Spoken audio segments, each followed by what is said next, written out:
Kumusta, mga subscribers? Ako si Dolores, na lubos na nasisiyahan sa pagiging single sa tulong ng aking karera. Nang isusulat ko ang aking kwento ng diborsyo, mas tawa kaysa galit ang naramdaman ko. Dahil ang aking diborsyo at paghihiganti ay natapos sa tamang oras sa tulong ng aking biyenan. Gayunpaman, hindi lang ang biyenan ko ang dahilan ng aming diborsyo. Ang pangunahing dahilan kung bakit ako naghiwalay ay dahil sa aking asawa.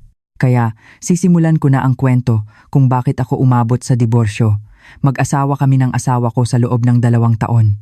Nagkakilala kami sa iisang kumpanya at doon nagsimula ang aming pag-iibigan hanggang sa kami ay ikasal. Mula pa noong kami ay nagde-date, mas mabilis akong umangat sa posisyon. At nang kami ay ikinasal, nanatili siya bilang isang associate habang ako ay umakyat na sa posisyon ng manager. Sa simula ng aming kasal, buong suporta niya ako sa aking pag-akyat sa karera. Wow! Ang galing talaga ng misis ko. Congratulations! Tuloy-tuloy lang yan. Salamat. Promoted ka rin sa susunod. Suportado kita. Masaya ako na ikaw ang na-promote kaysa ako. Kaya huwag kang mag-alala sa akin, magsaya ka lang. Okay? Sa ganitong paraan, mas masaya pa ang asawa ko sa aking promosyon at masaya ako hindi dahil sa promosyon, kundi dahil may isang taong mas nagagalak sa magandang nangyayari sa akin. Sabi nga, parang nasa iyo ang lahat ng mundo. Ganoon ang pakiramdam ko noon. Ngunit pagkalipas ng 1 taon, unti-unting lumabo ang kaligayahang iyon. Nanatili pa rin ang asawa ko sa posisyon ng associate at nagsimulang lumabas ang kanyang inferiority complex. Unti-unti siyang naging mas sensitibo at nang muli siyang mawalan ng mahalagang proyekto at lalong lumayo sa promosyon, nagsimula siyang maging mapanira sa akin. Sa bawat salita ko, sinasabi niya, "Honey, okay lang ba ang sinigang at adobong gulay para sa hapunan ngayong gabi? May inihaw din akong baka na paborito mo." Okay, manager, kung ano ang gusto mo. Siyempre, kailangan sundin ng isang simpleng associate ang manager, di ba? Nang marinig ko ito sa unang pagkakataon, nagulat ako. Anong kinalaman ng manager at associate sa usapan tungkol sa hapunan? Bakit mo biglang sinasabi yan? Hindi naman ako nagbanggit ng tungkol sa trabaho, tungkol lang sa hapunan ang pinag-uusapan natin. Kasi, iniisip ko kung karapat-dapat ba ang isang simpleng associate na kumain ng lutong manager. Hindi ko alam kung kailan ako magiging manager dahil nawala na naman ako sa proyekto na pinipilit ng aming team. Ikaw daw, nagsimula na ang proyekto ng team mo dahil sa ideya mo? Kung magpapatuloy ito, mapopromote ka na naman at ako ay hindi. Natatakot ako na baka mabulunan ako kung kakainin ko ang lutong galing sa isang ganoong tao. Gaya ng makikita sa usapan, hindi kami magkadepartamento ng asawa ko. Nang kami ay nagsimulang mag-date, lumipat ako ng departamento kaya halos hindi na kami nagkikita sa loob ng kumpanya. Siyempre, hindi rin kami magkalaban sa trabaho. Kaya, kahit mas mataas ang posisyon ko sa kanya, hindi ko siya inuutusan o pinanghihimasukan, pero ganoon na ang kanyang trato sa akin. Noon ko nalaman. Malinaw na inggit ang asawa ko sa akin. At noon, hindi ko alam na ito na ang simula ng pagkasira ng aming pagsasama. Sa simula, sinubukan kong magtiis. Siya ang taong mas masaya pa sa aking kaligayahan. Gaano kaya kasama ang pakiramdam niya para umabot sa ganoon? Gaano kaya siya kabalisa? Hanggang noon, sinubukan kong intindihin ang kanyang sitwasyon. Mas matimbang ang awa kaysa galit. Ngunit may hangganan ang pagtitiis at may limitasyon. Ginamit ng asawa ko ang aking awa sa kanya at unti-unti siyang lumalagpas sa limitasyon. At kalaunan, may nangyari na nagpasabog sa akin. Araw iyon na maraming balita tungkol sa asawa ko sa opisina. May balita na nakipag-away siya, na nakita siyang pinagsasabihan ng matindi dahil sa pagkakamali sa trabaho at karamihan ay hindi magandang balita. Kaya, habang umuuwi kami, binabantayan ko ang kanyang reaksyon. Nag-iisip din ako kung paano ko siya mapapasaya. Pagdating namin sa bahay, saglit kaming umupo ng asawa ko sa sofa. Ito na ang nakasanayan namin pagkatapos ng trabaho. Sumandal ako sa sofa at pumikit sandali nang maramdaman ko na may nilagay sa aking kandungan. Nang idilat ko ang aking mga mata, nakita ko ang isang medyas ng asawa ko, baligtad, na nakalagay sa aking kandungan. Nagtaka ako kung anong ginagawa niya, kaya tiningnan ko ang medyas at ang asawa ko ng salitan, at sa sandaling iyon, ang isa pang medyas ay itinapon din sa aking kandungan. Tulad ng unang medyas, baliktad din ito. Anong ginagawa mo? Bakit? Hindi ito opisina. Bahay ito. Ngayong nasa bahay na tayo, hindi ba dapat ginagawa na ang mga dapat gawin? Ano pang hinihintay mo? Bakit hindi mo pa binabaligtad ng maayos ang medyas at ilagay sa laundry basket? Kahit gaano pa ako kaawa sa asawa ko, kahit gaano ko pa sinubukang intindihin ang kanyang sitwasyon, hindi ito ang dapat niyang gawin. Ang medyas na nakalagay sa aking kandungan at ang kakaibang ngiti na tila nang iinsulto sa akin. Sa sandaling iyon, sumabog ang lahat ng pinipigilan ko. Una, itinapon ko ang medyas sa aking asawa at matalim kong sinabi, kahit sa bahay, hindi ba dapat ikaw mismo ang maglinis ng medyas mo at huwag mong gawin ang ganitong kalokohan? Talagang nawawalan na ako ng pasensya. Akala ko, sapat na ang babalang ito, na naiparating ko na ang mensahe na lumagpas na siya sa limitasyon at dapat na siyang tumigil. Ngunit lalo pa siyang naging mapanira at pinainit ang aking ulo. Ay naku, inutusan ng manager, kailangan sundin. Teka, baka ma-promote na naman siya, kaya dapat tawagin ko na siyang manager. Basta, ako na lang ang forever associate, kahit sa bahay, pinagsisilbihan ko pa rin ang boss ko. Alam kaya ng mga kasama namin sa opisina na ganyan ka palamang api sa bahay? Tila walang balak tumigil ang asawa ko. Wala na akong awa sa kanya sa puso ko. Sa halip, isa lang siyang kahabag-habag na tao na puno ng inferiority complex. Kaya, hindi na rin maganda ang lumalabas sa aking bibig. Ano na naman? Manager at associate na naman? Bakit sa akin mo binubuhos ang galit mo dahil hindi ka na-promote? Pinigilan ba kitang ma-promote? O kaya, nang api ba ako bilang manager sa iyo pagdating ko sa bahay? Wala, di ba? Ayaw ko lang sa ugali mo.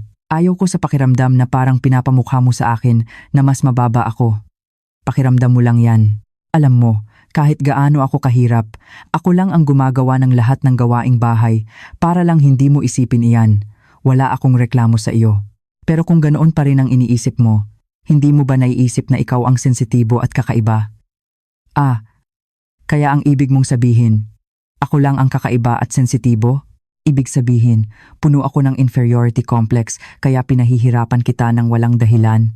Hindi ko naman sinabi iyan, pero kung ang salitang inferiority complex ang pumasok sa isip mo, siguro tama nga iyon. Inferiority complex. Alam mo kung gaano iyan kasama, di ba? Alam mo rin na wala nang mas makakasira sa sarili mo kaysa doon, kaya tumigil ka na. Bago pa tuluyang masira ang buhay natin, bukod pa sa gulo sa trabaho.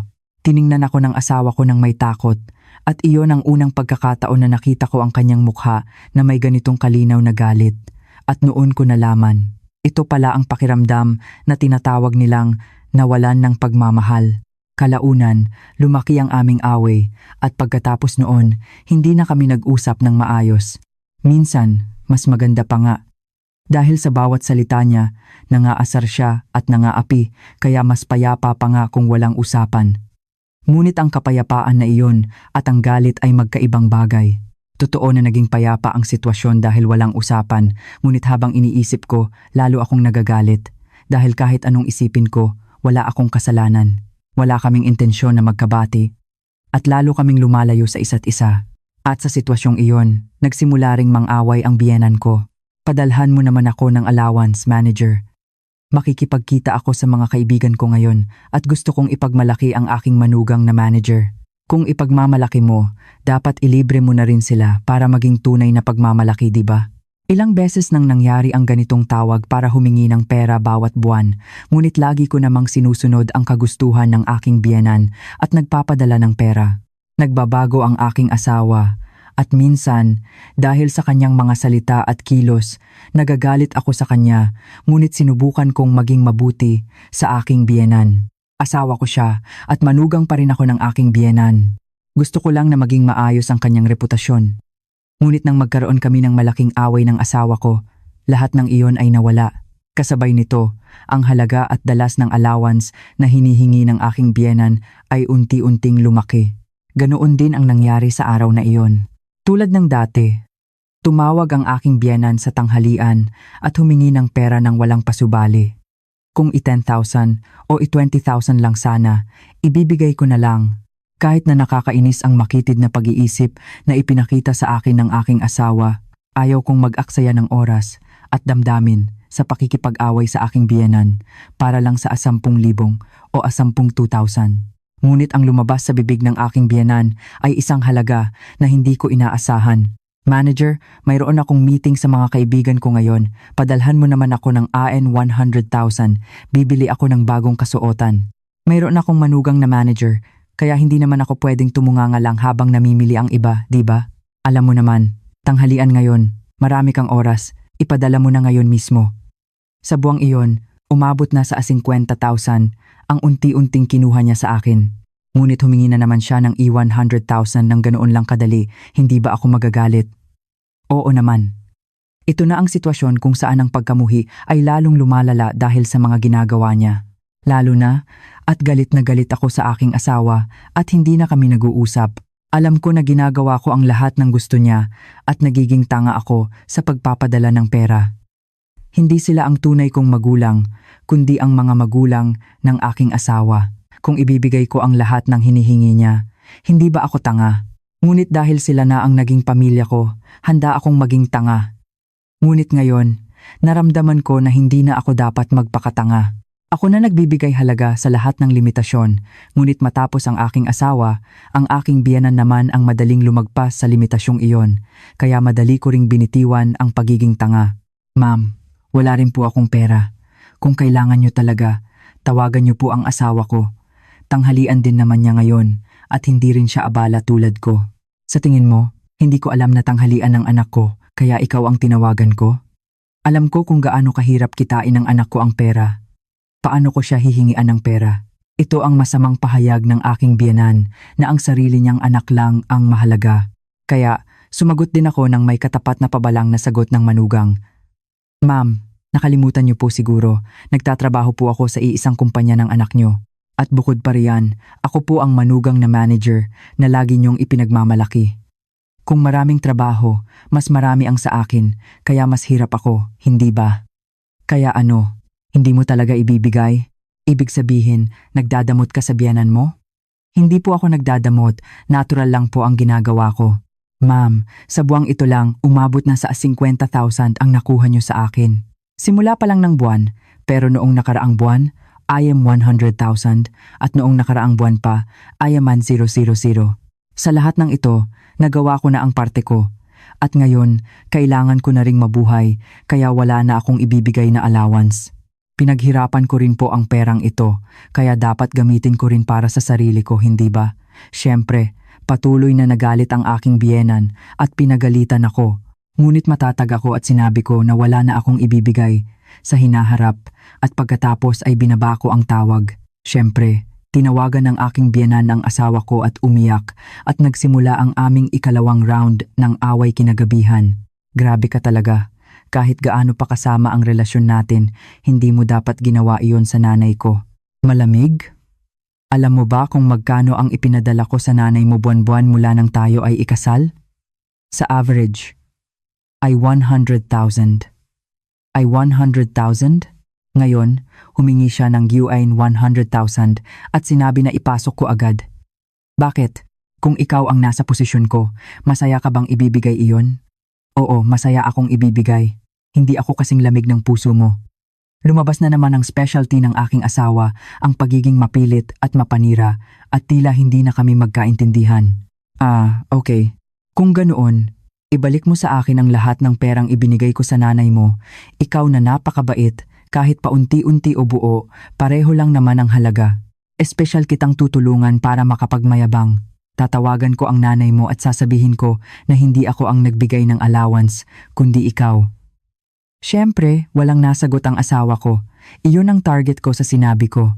Sa ganitong paraan, tumpukan lang ang masasamang damdamin sa pagitan ng mag-asawa at lumalala ang kanilang relasyon. Pagkatapos ng isa pang malaking away, nagkaroon ng tahimik na kapaligiran tulad ng bago ang bagyo. Walang away, walang nasayang na damdamin. Lahat ay tulad ng bago ang away. Maliban na lang sa katotohanang naghahanda ako para sa diborsyo. Naisip ko na hindi ko na kayang mabuhay kasama ang taong ito at dahil sa pag-iisip na iyon, hindi na kailangan pang makipag-away o mag-aksaya ng damdamin sa isang taong hihiwalayan ko naman. Sa gitna ng paghahanda para sa wakas, dumating ang tawag mula sa aking biyenan. Dahil wala siyang balita mula nang mangyari ang insidente sa allowance, hindi ko inaasahan ang tawag niya. Sumagot ako sa telepono, iniisip na baka makipag-away na naman siya. Ano po ang kailangan niyo? Tumawag ako bilang biyenan mo, wala ka man lang bang, kumusta po? O, ano po ang balita sa inyo? Ikaw talaga. Okay na, okay na. Tumawag ako ngayon dahil gusto kong humingi ng pera. Siyempre, pera na naman. Naatasan ako kung gaano kahanga-hanga ang biyenan ko na muling magbanggit ng pera pagkatapos ng nangyari sa amin. Ngunit kahit gaano pa kahanga-hanga, hindi ko talaga balak magbigay ng pera. Sa pagkakataong ito, matatag ang aking desisyon na hindi ako magbibigay kahit 10,000 o kahit 1,000. Ano? Humingi ka ng dagdag na bayad sa upa? Gusto mo ring bumili ng maraming gamit sa bahay? Kailangan mo ng wili na libong para sa lahat ng iyan, kaya ipadala mo. Madali lang niyang sinabi na gusto niya ng 50,000 para bang lahat ay mayroong 10 sa bank account nila at sinabi niya iyon ng natural at mapilit. Nagalit ako sa kanyang ugali kaya hindi ko mapigilang humalakhak. 10 bilyong. Sa tingin niyo po ba, mayroon akong ganoong kalaking pera? At kahit pa mayroon, bakit ko po ibibigay ang ganoong kalaking pera sa inyo? Hindi mo alam kung bakit ako nagtatanong? Siyempre, wala akong pera kaya ikaw ang dapat magbigay. Kaya bakit po ako? Paano ka nakatrabaho sa kumpanya na may ganyang utak? Pakinggan mo ako ng mabuti. Kung hindi ko kayang dagdagan ang bayad sa upa, mawawalan ako ng tirahan at mapupunta sa kalye. Kung mangyari iyon, saan ako titira? Siyempre, sa bahay nyo. Kaya mo bang makasama ako sa buhay? Nakakainis isipin, di ba? Kaya para hindi ka mahirapan, ibigay mo lang ang 11,000. Hindi ko mapigilang mas lalo pang humalakhak sa walang kwentang sinabi niya. Tila proud pa ang biyenan ko sa sinabi niya at ramdam ko ang kanyang pagmamalaki kahit sa telepono. Kaya ang ibig mong sabihin, dahil ako ang pinakamahihirapan kung titira kayo sa amin, ako ang dapat magbigay ng 6,000. Oo, iyan ang sinasabi ko. Ngayon, magdesisyon ka. Ibibigay mo ba ang 10,000 o titira ka kasama ko? Ma'am, siyempre, wala po akong balak magbigay ng ganoong kalaking pera at kahit pa hindi niyo po kayang dagdagan ang bayad sa upa at mapunta kayo sa kalye, wala rin po akong balak na makasama kayo. Inaasahan ko na magagalit siya ng matindi at magsisimulang makipagtalo na naman, ngunit taliwas sa inaasahan ko, sinabi ng biyenan ko ng mas kalmado at mayabang, ay teka, nakalimutan kong banggitin ang isang opsyon. Ibibigay mo ba ang 10,000 o hihiwalayan mo ang anak ko? Hihiwalayan. Oo, diborsyo.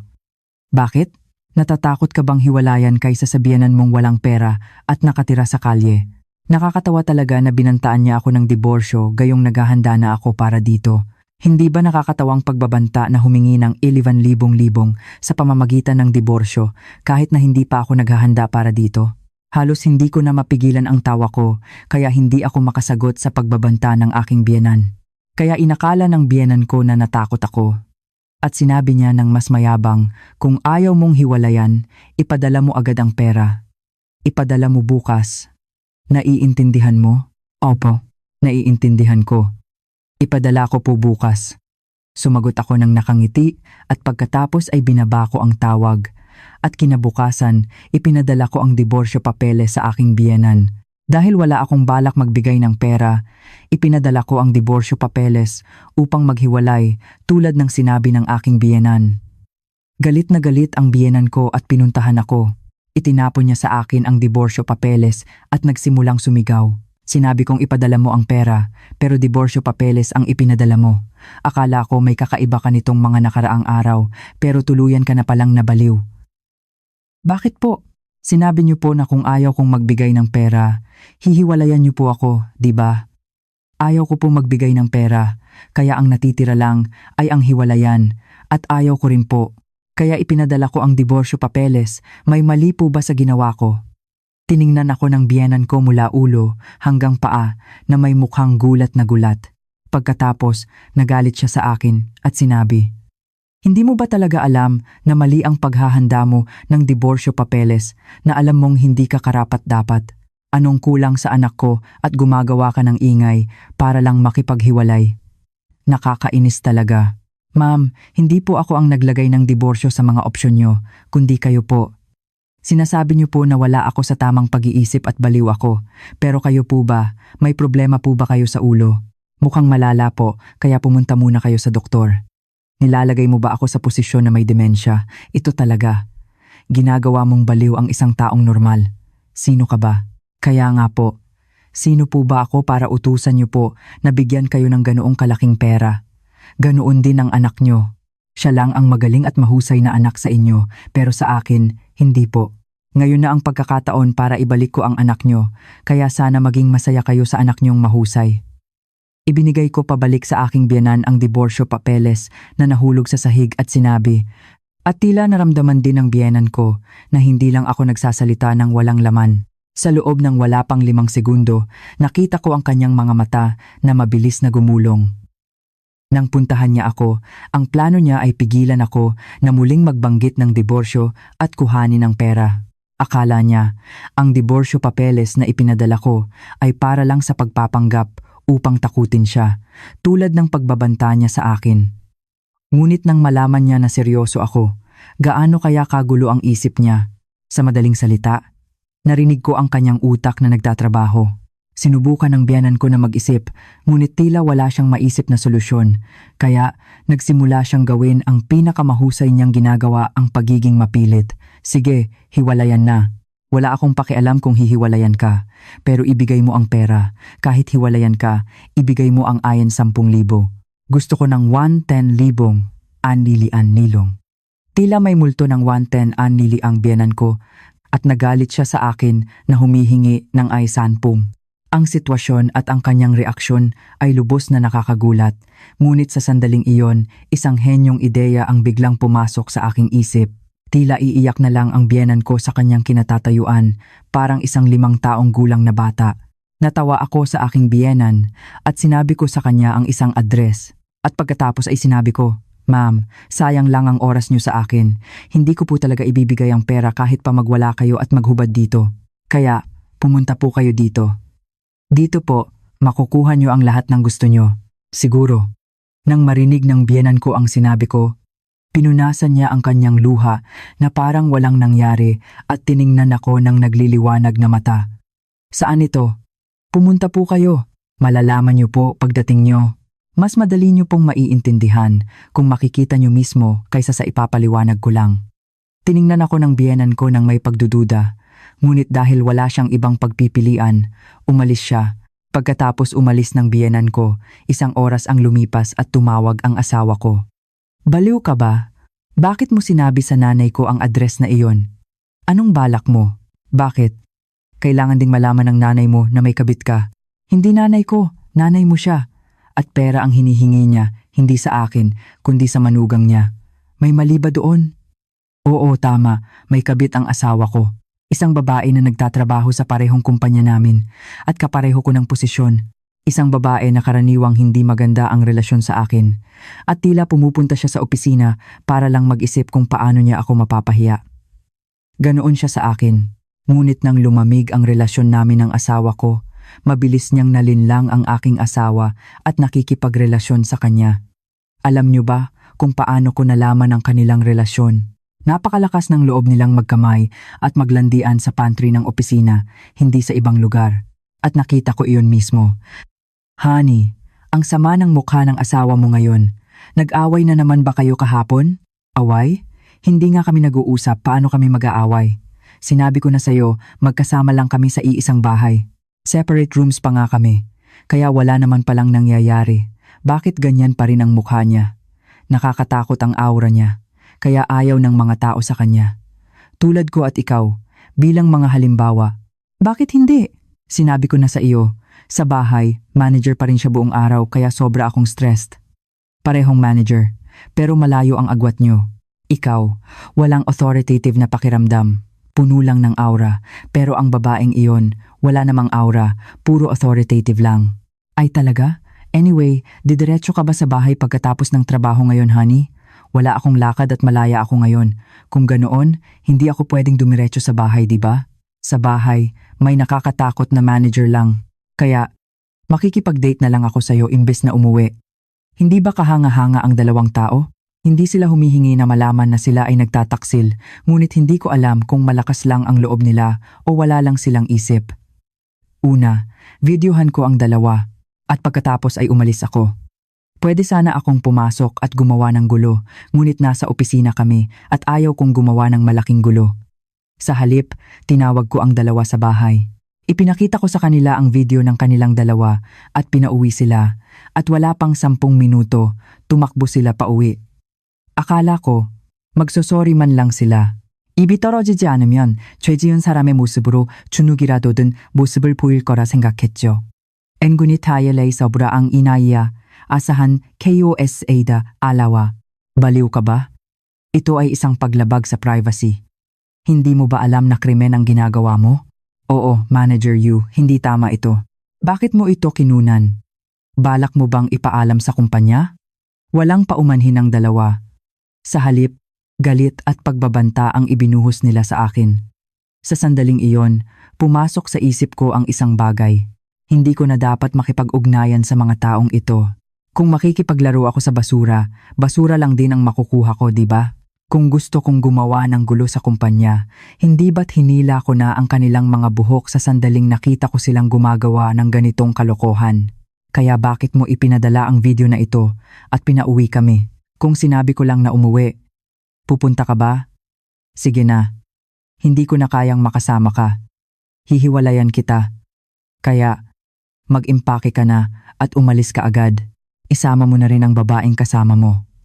Umalis ang asawa ko nang walang reklamo at nag-impake ng kanyang gamit at doon nagsimula ang aming paghihiwalay. Nagsimula na rin ako maghanda para sa diborsyo. Ngunit sa sandaling iyon, dumating ang aking biyenan na walang alam sa lahat. Ayon sa sabi-sabi, nagwala ang aking biyenan sa bahay ng kabit ayon sa gusto ko. Dahil sa iyo, nagkagulo dito.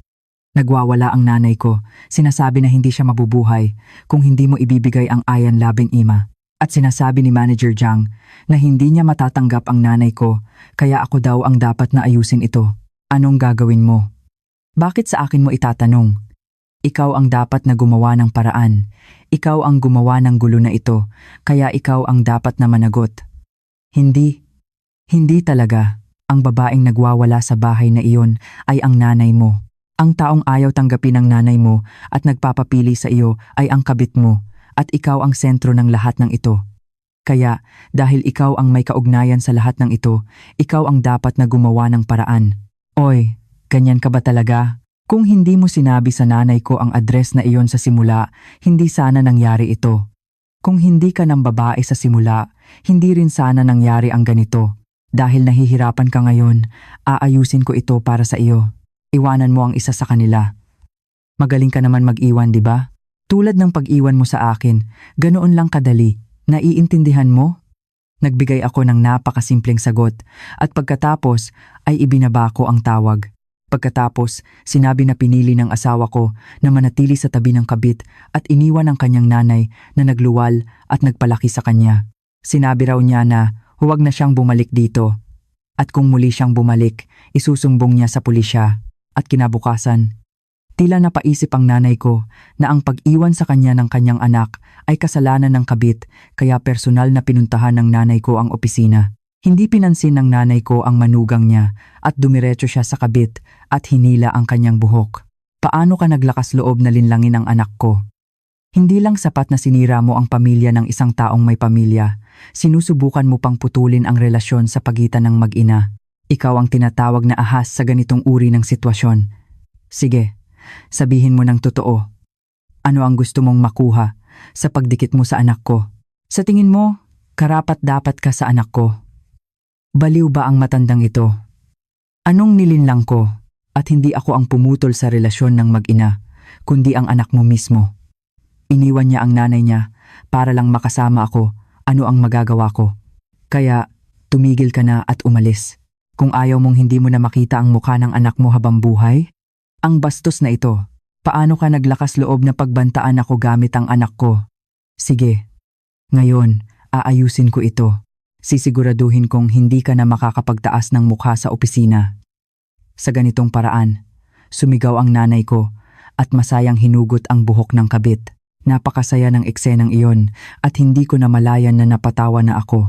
At pagkatapos, nagsimulang lumabas ang mas nakakatawang eksena, ang pagdating ng aking asawa. Kung nanatili lang sana siya, baka hindi nila nalaman na siya ang lalaking iniwan ang kanyang pamilya at ang kanyang nanay dahil sa isang babae. Ngunit pinilit niya talagang lumabas at ipinakilala ang kanyang sarili. Ma, saan ka ba pupunta? At ikaw? Manager Jiang, anong ginagawa mo? Paano kung masaktan ka? Aish, bitawan mo na nga. Sa gitna ng lahat ng ito, kinampihan ng asawa ko ang kabit, hindi ang kanyang nanay, at buong lakas niyang inalis ang nanay niya mula sa tabi ng kabit. Para bang siya mismo ang nagkalat ng tsismis na siya ay nambabae sa loob ng opisina. Muli, dahil iniwan siya ng kanyang anak, nagwala ang nanay ko. Lahat ng nakikita niya ay itinapon niya. Nagmura, sumigaw, at nagwala. Dahil sa tindi ng kaguluhan, naisip ng asawa ko na hindi na ito pwede, kaya kinaladkad niya ang kanyang nanay palabas. At sa buong kumpanya, ang kwento ng dalawa ang naging usap-usapan. Pagkatapos noon, nagsimula ang divorce proceedings. Sabay din na nagsimula ang kaso laban sa kabit. Ang katotohanan na may kaso ay naging isang malakas na selyo na nagpapatunay na ang relasyon ng dalawa ay totoo at sila ay naging ganap na magkarelasyon ng pagtataksil. Dahil sila ay pinag-uusapan sa opisina at ginugulo ng nanay ko, tila pagod na pagod ang dalawa. Salamat sa Diyos, sa divorce proceedings at sa kaso laban sa kabit, lahat ng gusto ko ay ibinigay nila at mabilis na natapos ang lahat. Pagkatapos ng diborsyo, lalo pang lumala ang pagtingin at tsismis sa dalawa. Hindi na nila kinaya ang kahihiyan, kaya nag-resign sila at umalis sa kumpanya. Nagpapanggap pa rin sila na matatag at mahusay hanggang sa huli. Akala mo ba mamamatay ako sa gutom kung wala ako dito? Ako si Manager Jiang. Ano ito? Abangan mo. Kung gaano ako kasaya at kasagana sa buhay kasama ang dati mong asawa, ang lalaki ko. Ganoon sila nagsalita ng malakas sa mga kasama sa opisina at sa akin, ngunit hindi naman sila naging masaya sa buhay. Tila desidido ang dati kong biyenan na guluhin ang dalawa hanggang makuha niya ang 11,000 at sinasabi na araw-araw niyang pinupuntahan ang bahay ng kabit. Kung pinapaalis siya, babalik na naman siya. At kung pinapaalis na naman, babalik na naman siya at gagawing dagat ng luha ang bahay. Pagkatapos nilang guluhin ang dalawa, tila naisip ng dati kong biyenan na hindi na ito pwede, kaya ako naman ang pinuntahan niya. Pupuntahan ko ang bahay ng ahas ngayon, sumama ka sa akin. Marami ka ring galit sa babaeng iyon, di ba? Hahayaan mo na lang ba ito? Hindi naman ito matatawag na paghihiganti kung ganoon. Huwag kang tumunganga lang dito, samahan mo akong gumawa ng gulo. Medyo nakakainis ang sinabi niyang kapwa biktima, ngunit wala akong dahilan upang tumanggi. Tulad ng sinabi ng dati kong biyenan, hindi ko balak gumawa ng gulo at wala akong dahilan upang tumanggi sa nakakaintrigang alok na makita ang nakakatawang eksena sa malapitan. Sumama ako sa dati kong biyenan. At syempre, natural lang niyang kumatok ng malakas sa pinto at sumigaw. Sinundan ko lang ang eksena mula sa medyo malayo. Nandito na naman ako, buksan mo ang pinto, buksan mo na ang pinto ngayon, kailangan nating mag-away ulit ngayon. Halos 10 minuto, kumatok at sumigaw ang dati kong biyenan at binuksan ng dati kong asawa ang pinto nang may naiinis na mukha. Ma, saan ka ba pupunta? At ikaw, Manager Jiang, anong ginagawa mo? Paano kung masaktan ka? Aish, bitawan mo na nga. Sumigaw ang dati kong asawa at sinuntok ng dati kong biyenan ang dibdib ng kanyang anak at nagsimulang umiyak. At pagkatapos, lumabas ang kabit. Aish. Dumating na naman ang matandang ito. Sinabi ko na sa iyo, dahil sa matandang ito, nag-resign ako sa kumpanya at nasira ang reputasyon ko, kaya ayaw ko na siyang makita. Sinabi ko na ayusin mo na lang ito, di ba? Sorry pero paano ko gagawin Sinabi ko na sa kanya na huwag nang bumalik, pero bumabalik pa rin ang nanay ko. Kaya, mag-sorry ka na lang sa nanay ko. Siguro, nagtatampo lang ang nanay ko sa atin. Kung sasabihin lang natin na nagkamali tayo at magiging mabuti tayo sa hinaharap at sana bantayan niya tayo, maaayos na ang lahat, diba? Sorry? Bakit ako magsusorry sa matandang iyon? Ako ang hinila ang buhok at pinagmura. Ako ang biktima. Bakit ako magsosorry? Sandaling umasa ang dati kong biyenan sa sinabi ng kanyang anak, ngunit sa matalim na reaksyon ng kabit, lalo siyang nagalit at dumiretso na naman sa kabit. Sa pagkakataong ito, hindi na nagpatalo ang kabit. Nagsimula ang kanilang pisikalan at dahil sa matinding pagod sa lahat ng nangyayari, itinulak ng kabit ang dati kong biyenan ng buong lakas. Dahil dito, nawalan ng balanse ang dati kong biyenan at nahulog ng malakas ng walang laban dahil masama ang kanyang likod, tila sa likod niya lahat ng impact. Hindi siya makatayo at nanatili sa kanyang kinatatayuan. Umiiyak sa sakit. Aray! Anak! Mamamatay na si nanay. Hindi ko na maigalaw ang katawan ko. Gagawin ako ng babaeng iyon na lumpo. Hindi ito pag-arte. Talagang naghihirap ang dati kong biyenan at noon lang tila naisip ng dati kong asawa na mali ito. Huli na nang bumalik ang kanyang pagmamahal sa kanyang nanay. Anong ginagawa mo? Kahit gaano pa kasama ang nanay ko pa rin siya. Paano mo nagawang ganyanin ang nanay ko? Galit na galit ang dati kong asawa and hinawakan ang magkabilang balikat ng kabit at inalog at sumigaw. Ang kabit naman, tila na dismaya at nagalit sa itsura ng dati kong asawa at hindi rin nagpatalo. Sinigawan mo ba ako ngayon? Bakit ko ba itinulak ang nanay mo? Patuloy na pumupunta ang nanay mo dito, di ba? Kung inayos mo lang sana agad, hindi ko na sana kailangan pang gumawa ng paraan. Ayusin? Basura ba ang nanay ko? Anong aayusin? Wow, ikaw talaga. Hindi ka talaga karapat-dapat. Sobra kang masama. Sino ang nagsabi niyan? Basta, dapat pala hindi na kita pinansin noong hindi ka makagawa ng tama sa opisina. Kung hindi ka lang asawa ni Manager Yu, hindi sana kita pinansin. Pinutol ko ang sarili kong paa. Hindi ko alam na ganyan ka pala kahabag-habag. Nag-away ang dalawa hanggang sa huli. At ako naman, umuwi na pagkatapos makita ang nakakatuwang eksena. Pagkatapos, ang mga balita na narinig ko ay talagang nakakagulat. Ang dati kong biyenan ay nagkaroon ng ruptured disc at kinailangang operahan at mahabang pananatili sa ospital.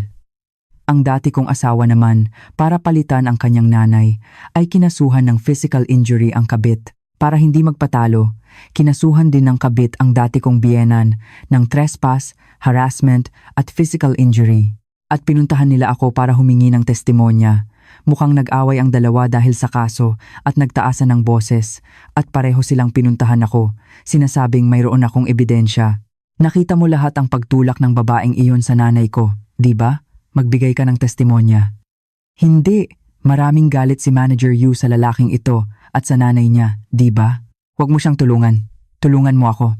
Nakita ni Manager Yu lahat ng pagpunta ng nanay ng lalaking ito sa bahay namin at patuloy na gumagawa ng gulo. Siyempre, pwede akong humingi ng tulong sa mga kapitbahay, pero nakakahiya. Bilang kapwa biktima, tulungan natin ang isa't isa. Ha? Biktima? Bakit ka biktima? Ikaw ang gumawa ng lahat ng paraan para linlangin ako. Anong biktima? Ikaw ang dahilan kung bakit ako ng babae, kaya ako ang kampihan mo, di ba? Kahit gaano pa sila nabulag sa kagustuhang manalo, nagtaka ako sa utak ng dalawang taong pinuntahan ako para humingi ng ganitong pabor. Walang hiya, nag-unahan ang dalawa sa pagtaas ng boses para kampihan sila at pinanood ko lang kung saan sila aabot. Kalaunan, habang sinusubukan akong kumbinsihin ng dalawa, nagtaasan sila ng boses at nagtulakan. Nagsawa na ako sa pagtingin sa kanilang pag-aaway at gusto ko na lang na mawala silang dalawa sa harapan ko. Tumayo ako sa gitna ng dalawa at sinabi, kaya sa madaling sabi, kinasuhan niyo ang isa't isa at gusto niyo akong maging testigo, di ba? Oo, iyon nga. Magiging testigo ka, di ba? Siyempre, kahit paano, naging mag-asawa tayo noon, di ba? Bakit mo naman tutulungan ang kabit? Sige na, testigo ko na lang. Bibigyan kita ng tamang bayad.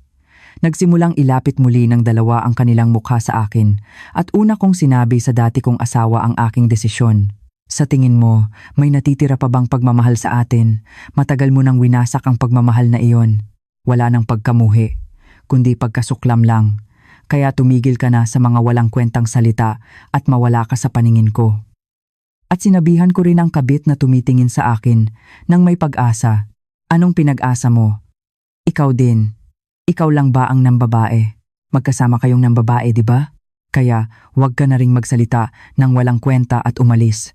Wala akong balak na tanggapin ang bayad mo at wala akong balak na gumawa ng ganoong klaseng bagay. Dalawang tao ang sabay-sabay na tumingin sa akin ng may galit na ekspresyon. Muli akong nagsalita bago pa nila madungisan ang aking tenga at nagbigay ng huling babala. Magising kayong dalawa. Saan kayo kumukuha ng lakas ng loob na pumunta dito at humingi ng ganoong kalokohan? Hindi pa sapat iyan. Nag-aaway pa kayo. Kung gusto nyo mag-away, sa bahay nyo kayo mag-away at huwag na kayong bumalik dito. Kung babalik pa kayo, sasali ako sa party ng kaso at kakasuhan ko kayong dalawa. Alam nyo yan. Dahil alam ng dalawa na ako ay isang taong gagawa ng aking sinasabi, umalis sila ng walang salita. Tila nag-aksaya lang sila ng oras sa paggawa ng kalokohan na alam naman nilang walang mapapala at nagpainit lang sila ng ulo ng iba. Pagkatapos, sinabi na ang kaso ng dalawa ay natapos na sa isang maayos na kasunduan. Dahil totoo na hinila ng dati kong biyanan ang buhok ng kabit at araw-araw niyang ginugulo ang bahay, hindi rin kayang ipilit ng dati kong asawa na malaking kasalanan ang physical injury. Natapos ang kaso, ngunit ang relasyon ng dalawa ay hindi na naayos. Ang pinakamaingay na magkarelasyon ng pagtataksil ay sa wakas naghiwalay na sa harap ng istasyon ng pulisya, nagmumurahan at sinasabi na huwag na silang magkita muli. Kaya, ang lalaki na dating asawa ko, na sinabi niyang pakakasalan niya at bantayan ko raw, ay sa huli nakita ko lang silang naghihilahan pababa sa bangin. Pagkatapos noon, patuloy pa rin akong nagtatrabaho sa kumpanyang iyon at namumuhay ng maayos. Sa loob ng ilang panahon, pinag-usapan din ako at nilait. Pinagkatuwaan ako ng mga taong mapagsalita, walang pakialam kung sino ang tama o mali. Hindi ko masasabi na hindi ako naapektuhan dahil iyon ay kasinungalingan. Sobra akong naapektuhan at minsan marami ring araw na nasasaktan ako. Marami akong pinag-isipan kung dapat ba akong mag-resign. Ngunit dahil wala naman akong kasalanan, ayaw kong tumakas. Kaya lumaban ako at ngayon, maayos na ako. Wala nang ganoong salita ang pumapasok sa aking tenga. Kasalukuyan, malapit na akong ma-promote. Bagaman napakasayang balita ito, tuwing naiisip ko ang promotion, sumusunod ang dati kong asawa sa aking isip. Siguro, hindi ko talaga siya malilimutan ng lubusan. Ngunit ngayon, hindi na ako gaanong naglalaan ng oras sa pag-iisip sa kanya. Siguro, dahil mayroon na akong bagong nakilala. Ang kasalukuyan kong boyfriend ay hindi nagtatrabaho sa opisina tulad ko, kundi isang negosyante. Gumagawa at nagbebenta siya ng mga muebles at mayroon din siyang shop. Nagsimula kaming maging malapit nang bumisita ako bilang customer at natuto akong gumawa ng muebles. Mahirap makahanap ng bagong tao dahil sa malaking sugat na natamo ko. Ngunit laging nakangiti ang mukha niya at napakaganda ng kanyang pagiging masipag sa buhay, 24/7. Napakainit din ng bawat salita niya, kaya ako ang unang umamin sa kanya. Hindi ba siya kahanga-hangang tao na nagawang kunin ang aking pag-amin? Ako na sarado na ang puso sa mga lalaki. Malapit na kaming second anniversary. Hindi pa kami nag-uusap tungkol sa kasal, ngunit nitong mga nakaraang araw, naiisip ko na baka sa taong ito, muli akong magkaroon ng lakas ng loob. Kaya sa pagkakataong ito, ipapaalam ko na maayos na ako at magpapaalam na ako. Salamat.